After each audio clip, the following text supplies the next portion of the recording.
मुंबई 26/11 हल्ल्याचा मास्टरमाइंड तहव्वूर राणाला 18 दिवसांची कोठडी सुनावण्यात आली। राणाला काल रात्री पटियाला हाऊस कोर्टात हजर करण्यात आलं।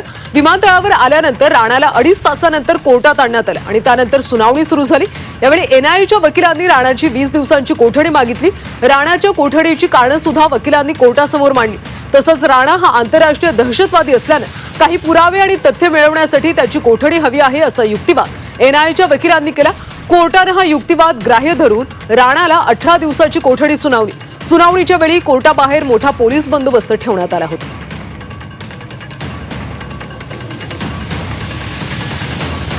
मुंबई पोलिसांना जर काही माहिती ॲडिशनल हवी असेल तर एनआयएशी कोऑर्डिनेट करून या जी काही त्याची त्या ठिकाणी तपासणी चालली आहे त्याच्यामधनं ती माहिती मिळवण्याचा प्रयत्न मुंबई पोलीस करतील।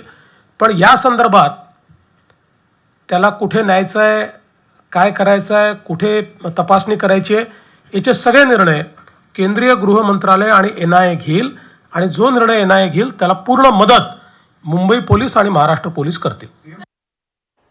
दरम्यान कोर्टात नेमका कसा युक्तिवाद झाला ते आपण पाहूया।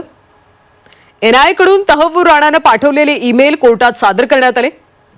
महाभयानक असा कट उलगडण्यासाठी राणाची चौकशी आवश्यक आहे। 26/11 हल्ल्यातल्या भूमिका समजण्यासाठी ही कोठडी गरजेची आहे।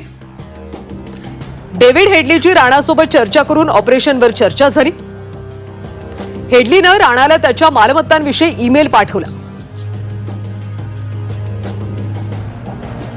अशा पद्धतीने कोर्टात कामकाज झालं आणि आता 18 दिवसांची कोठडी सुनावण्यात आली।